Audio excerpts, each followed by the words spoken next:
Hello and welcome to day 30 of Adventures in Tarot Casting. We've made it, we've arrived, this is the end.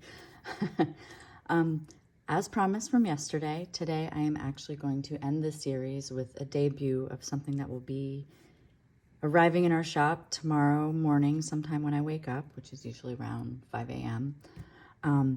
It's the Hexagonal Lenormand Tiles, and as you can see, this little fold out, it's so pretty and it looks like a honeycomb, right? They are sold separately with the tiles separately from the board, but they will both be in there. Anyway, enough for that little plug. Of course, I never actually keep a box for myself. I make a box and photograph it, and then the box is gone. I'm pretty sure V has it at this point. But I put all my tiles in a bag by Moonlit Faye. And I realized that her bags that are this size, which she has the crystal ball ones, they fit the hex lennies so well. So I have my hex lennies, I've been calling them that. So the hexagonal lennies, I have them in this bag, and they are around 2 inches big. And here's the back, so you can see how beautifully engraved. Here's the front. So we have the scythe on this one. And they're just, the whole inspiration for this, let me gather my thoughts because I'm so excited, I'm just all over the place, was I created the Mandala tokens that are these same images, but they're just all wooden and engraved. I've used them a couple times, I want to say, in some of the series. But for this, I was like looking at them, and when I was putting the circles together, I realized they didn't go together as nicely as I wanted them to because they're circles. So since there's a 360-degree edge, there's no place for it to like click in, you know? So I was like, oh, I want to do something that you can like nestle together and snug together. And then the hex shape just popped out, you know? I know I'm not the first person ever to mess around with this shape, especially there are options on like print-on-demand sites. I know other gaming systems actually use this shape, but for me, this is new. And so, of course, bringing it into Lenormand, I was like, ooh, this opens up a whole new world, right? So when you get the tiles, it will come with this printout. And I'm just gonna walk you through the printout. And so I will be including a little quick cheat sheet that has some of my meanings, and it says feel free to add your own personal associations because over time the way the cards show up for you will become more clear. So these are just some quick common meanings for each tile, so that way when you get number 2, since they aren't labeled, you can go here and say, okay, it's clover, small opportunity, chance, luck, hope, you know, and you can just work with it that way. And this is of course double-sided with the image because I like using both sides of the paper. And so then this printout tells you a little bit about it, and then it gives you what I've been referring to as stack suggestions. So instead of a chain of Lenormand, these are hex stacks, or, you know, when you get to a 7-card stack, it looks like this, and that is, of course, the honeycomb, because that's what it looks like. And then there's a 9-card. My friend V, who I will tag in the comments, she has a prototype set. I sent her one to be a beta tester because V does a lot with Lenormand. She teaches classes on it. She's amazing. And she's already come up with new spreads and new ideas. Like, she's had to call me and be like, okay, I got to show you this new one I just came up with. So the whole idea with this is to really, really, really inspire you to get outside of the box with Lenormand and just get creative. And then we also realized, you know, before I get into the Hex Tableau and these little placements, of course, inside we have the full Hive Tableau going on, and it talks a little bit about how to do it and why I chose to not start with Rider up here in a line. So we'll get to that. But before we get to that, we realized that if you're into charms and you know a little bit about Lenormand, you can actually use your charms as well to just throw some things on here and see where they land. And like, so we got the ring in the clouds, the anchor over here on the corner, the intersection of book, child, and birds. You've got the cross. I've got the devil card here and the cross, you know, so you could throw charms on it and see like this duality of messages, which is pretty cool. So that was just another layer of it. So yeah, so V and I were talking a lot about how you can read with this board and these tiles. And, you know, in Lenormand, most of the things run in a straight line. I mean, the Grand Tableau, obviously, I have this here as reference to show you. So this is the traditional Grand Tableau has, you know, 8 cards stacked in 4 with a 4. So it's like the 8x4x4 layout. And in it, you know, when you read Lenormand, it's generally in a straight line, but then if you do the full tableau, then you can read like the horizontals. I mean, you can read diagonals, but like it's mostly the straight line. And then when you do methods called knighting, you would go over like over 2 and up 1, or, you know, so taking this as the foundation and then turning it into this has become, well, my whole idea is life is not linear, right? Like it's a spiral. We come back to certain situations, specific events, things, but with fresh learned eyes, right? Like we may find ourselves in a situation that we experienced years before and it feels familiar, but we're older and wiser, right? So that's kind of the whole idea for the Hive Tableau is I don't have rider over here in a straight line. And I did start with that kind of idea. I did, you know, take the classic, but the hexagonal shape makes you want to utilize each edge of the card, each, you know, each side. So I'm going, well, it's not just 4 sides, it's 6 now. You know, 6 is like the cell breaks into 6. It's the seed of life. It's that the flowering that happens. So, but instead of being a circle, we have the hex shape. So that was why I started. So I started with rider in the center, and then we spiral down and continue to go like this. And this is how you would lay out the hive, right? And then ending here with cross because it goes into the future. You know, there's nothing after that because that's kind of how, even in traditional, you end with the cross. So I wanted to end with the cross over here.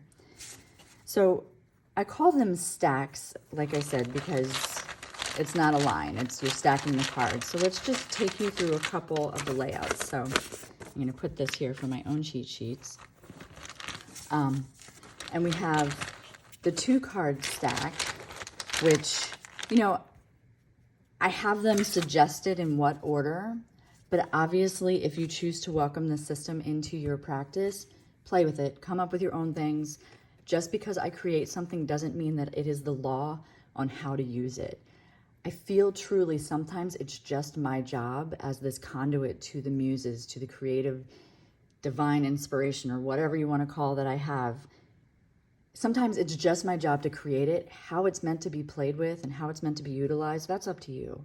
You know, I was talking a lot with V about that, and I said, sometimes I feel like when I make these things, that I just know that they need to be out there because somebody's going to get it and go, holy crap, this is exactly what I needed to understand Lenormand.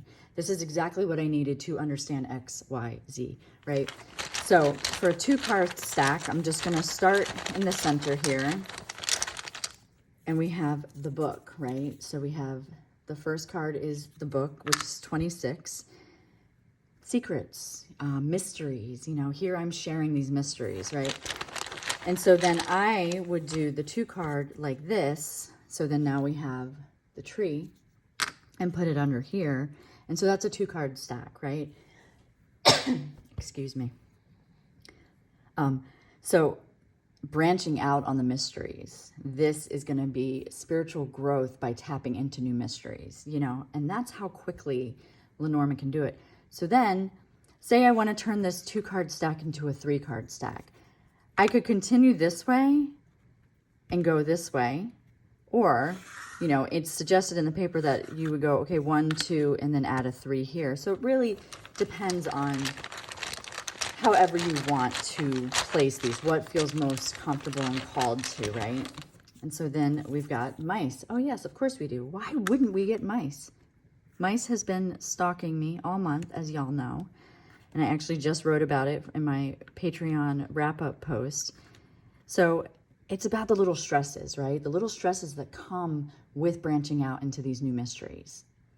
You know, so it's like, this is what continues to happen, this constant stress, right? So in this 3-card stack now that we have, this is the subject, and these two describe what's going on with the subject. So we have little issues about, you know, our growth, our spirituality, whatever, and it's still a mystery. And this is why it has been, you know, why it shows up for us, because when we try and understand something we don't understand, we see, a lot of the times we see all the problems first. And then when you see the problem, that's when you can get the solution in order to branch out. So there's your 3-card, right? You could read these with the 3-card stack. You could read these two together, and then you could also read these two together. So you could go, okay, there's a 2-card, and there's a 2-card. And then if you want to read these two together, there's a 2-card. So there's so many different ways. So keeping in this and building upon this, I'm going to now go, we'll say I wanted to turn this into a 5-card, you know. If you only wanted to go to the 5-card, of course, I have suggestions, but I feel like there's an organic layering that goes on with this. So you could do like another one here or here, but I'm going to rearrange these tiles as if I had done it like this. So it'd be 1, 2, 3, 4, 5. So say this was it, right? So this is the first card. This is going back to that initial 2-card stack. And now this is the 3rd card, right? So I almost feel like maybe the 3 cards should just be this, like changed, like alternating it from the 2 to the 3. This is where I want to empower you to do your own thing. So we have this 3-card stack now. And again, they still read together. Like you can still go, okay, mysteries, growth. The mice come in and say, okay, but there's a lot of little issues that we need to uncover. Just like Jamie's rolling with it in this video of being like, oh, this is how the creative process works for me. I play around until something just clicks, right? So turning this into a 5-card, we can add the 4 up here. So we have the fish. And then the 5 underneath. And we have the house. So now I'm going to just bring this like this because I like of course, now that puts the mice in the center of this grand tableau board, but just bear with me. I'm going to babble through this. Hopefully it'll make sense. So with the 5-card stack, in this, you can start really seeing how the layers work with each other. So 1 and 2 is your initial card reading. 3 builds upon it. So we've got that mystery and the desire to branch out because maybe we've seen some little issues, right? So we've seen these little problems pop up. So now 4 weighs down on it, and it's already been said about, you know, like weighs down on the reading and going, okay, well, we're adding fish. So there's a lot of little problems about it, right? And then it's affecting our comfort. It's making us get outside of the box is always going to affect some sort of level of comfort and safety and whatever, right? So now you're bringing that all together. And then if we want to, you know, you could go, now we've got this 4 and 5, see how they read together, and you go, okay, well, why is it important to be comfortable with my growth, right? Like you can see these layers just start popping, and then you have the book and the fish together, and you're saying there's always going to be an abundance of mystery. That's fun, right? That's a part of it.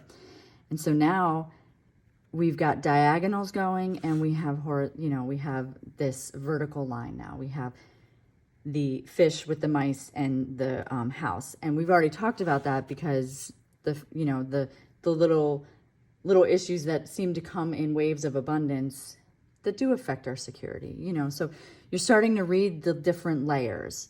And so then if we add another 2 tiles to it, we get that honeycomb shape. And this is the 7-card stack. And so we've got the moon and child.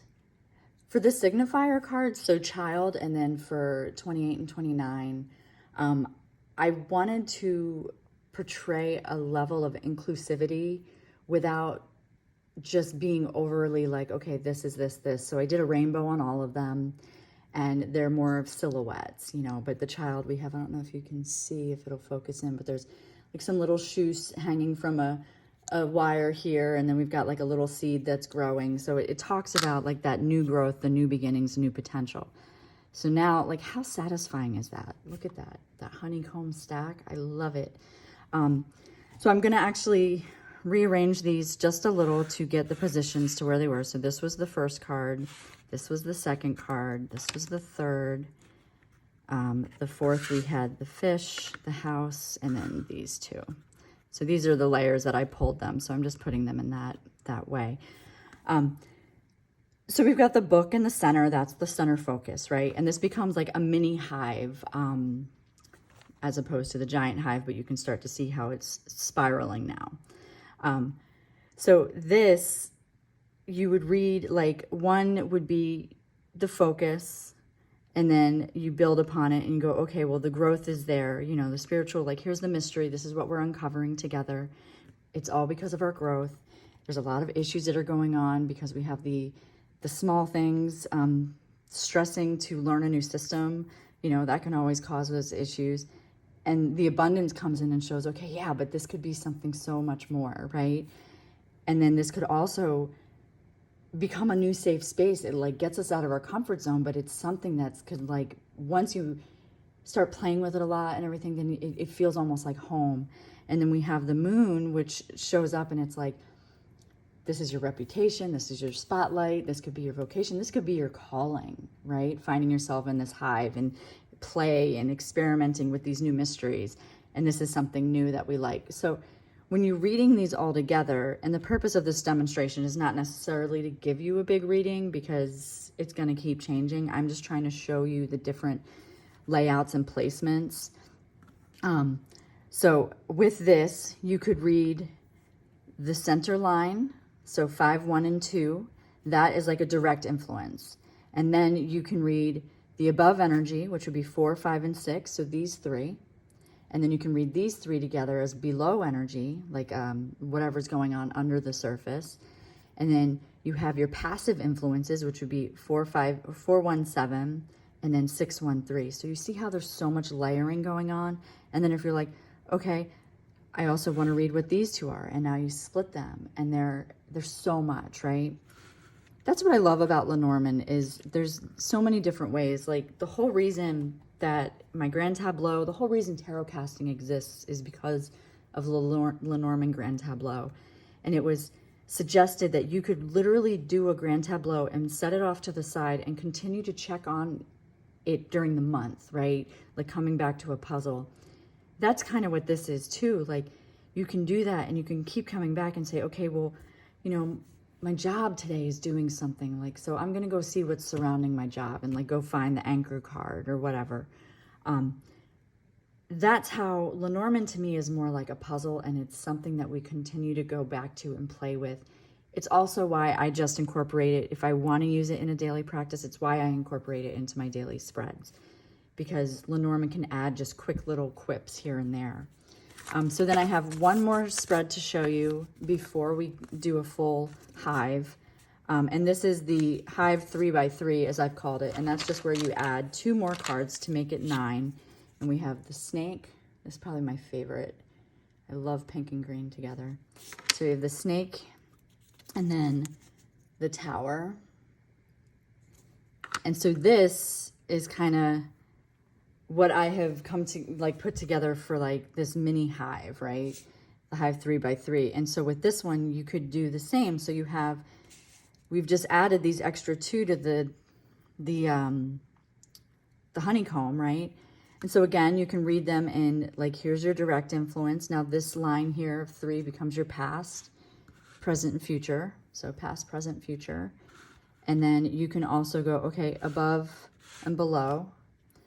You see, and so, like I said, the way that I have put these all together is just to kind of give you some suggestions, you know, and they're numbered. So you can go, okay, well, the past is 8, 4, and 7. The future is 9, 5, and 6. The above is 8, 3, and 9. The below is 6, 2, 7, you know.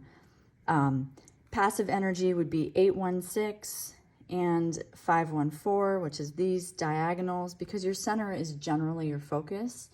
You can if say you just want some energy around you, you would find a signifier that you align with and start that in the center and then build your reading around it. If you want to mirror something, which is mirroring is a technique where you take the two end cards in Lenormand and you bring them together for a different like message, and that would be the last two cards, and you could pull those together and go, okay, you know, there's some big deceptions going on, or some deceptions in authority, or whatever, you know. So there's that. So that is how I've come up with these 9 card stacks. I know that V has already, like I said, she's called me and she's been like, oh my God, I have this other layout that she's done. And her and I are going to do a live pretty soon where we're just going to play on air and she's going to do the reading and I'm going to pull the tiles. So I don't know when that's going to happen, but be sure to be following us on Instagram. Would probably be where the live would happen. Since I haven't figured out how to do YouTube lives yet, but who knows, things could change in the future. So now I'm just gonna do a full Hive Tableau for you. I'm going to lay out the tiles so you can see how it builds, and then just show you very briefly how to read it. And if you stuck with me this far, I hope that you are interested and excited, and that your brain is already going, oh my God, you could do this, you could do that, you could do this. And I literally just pulled the book again. So I love when Lenormand's like, no, this is the mystery. This is the center. So now we're going to spiral, and I'm just going to lay the stacks, and we're going to spiral out in the positions. Jokes. Mice. Mice are telling me that I'm not explaining it correctly, and for that I apologize. Okay, so then there's 29. See how that is the long hair on the outside, and then the inner silhouette is that of a short hair. So I didn't want to gender the cards. They are definitely, you can align with no matter what. All right, so I'm just going to do a quick flip through and show you the things as we lay them out. 34, so that's fish. I'm gonna pick a stack, so then we have 13. I've shown you child. Birds. And so see, there's the honeycomb. So now we're gonna go down here into house 8. So that's stork, whip, letter. And I'm showing you because I also want to show you the deck. So this is kind of like a reveal as well. It's fish, or fish, ship. You go fishing on a ship. Fox. Mountain. Key. Bouquet. I'm aware that the 9 and 6 look very similar, but you can look at the image and see that it's clouds, you know, so clouds is 6 and bouquet is 9. Anchor. Moon. There's rider. You got a little person on a horse. Cross. And the crosses are spiraling around. And there's tower again. Ring, clover, house, scythe. I love the layout of scythe. I think that that one just looks like, it almost looks like a throwing star. It just makes me happy. Lilies. Dog, of course, you know, there's my Barney. I had to do a basset because that is my child. I mean, he's not my child, but he's my dog. He's my fur baby. Sun. Oh, 22, this one was crossroads. This is the paths or crossroads, however you've come to title that card. And we are almost done with the line. So I'm just gonna pull these out of here. We've got stars. Garden. The garden has a fountain and some, you know, foliage and pots of potted plants. And then we have coffin, heart, bear. And there's the alternate signifier. So there's 28, and see how that has the different silhouette inside the short hairs. So it's like that, and then tree. So this is the Hive Tableau. This is what I've been affectionately calling it. It's the same image that is on the front of this, and inside this, like I said, shows you the layout and how to do it. So when you do this, like, you look for your signifier. Like in a general reading, you would look for whatever signifier you are. If it's 29, it's over here. And if it's 28, it's over here. So since I identify with the 29, this is my focus line. So everything here in this line is my present access, right? And so with that, it's going, all right, this is what is above me, this is what I know, and this is what's underneath holding me up. And then what's really cool about this, now we get to read all the diagonals if we really want to. We could see, okay, well, what's going on with my heart? You know, and you see where that is, and you could read the cluster that leads up to that. What's going on with my signifier, where they or my partner, you know, you look that and you can read the little clusters leading over to there. It's showing how we're all connected, right? Like this chambered looking moment in our snapshot in our life. But then we could go, okay, so this is our direct influence, and then this line could be like our passive influence, or what has led up to this, and this is what I know, hopes and fears. You know, like this is where you start to get really playful with reading the tableau. And again, you know, I have already said before in some of these videos that I am not proficient in the grand tableau. I like to get playful. So I can look at this and I can see directly around me. I'll look at the hive that's right around me and go, okay, you know, we've got fox, snake, book with mice, of course, and letter and ship. And you say, all right, so there's a lot of energy going on around me, and you start reading those little, you know, to separate it all, you can read just that. Or you can bring it back all together and just see all the different ways that the puzzle comes together. So, I mean, I could probably talk for a really long time and just continue to babble through this, but I really just wanted to use today as a show and tell. Like I said, it's not a huge reading because I'm still playing with this. I personally prefer the smaller pairings, but my mind wants to look at this and wants to go, okay, so the mice keep, you know, they keep stalking me. Why? What's going on? So we go, this is something about maybe I've got fox here, so it could be my job, something and how it shows up with my elders, helps me branch out. But, you know, this is my testimony and my testament of how to help other people branch out, you know, and it's to address these problems and go at it in a level that helps us rise up and promote and do, you know, so there's so many different ways, right?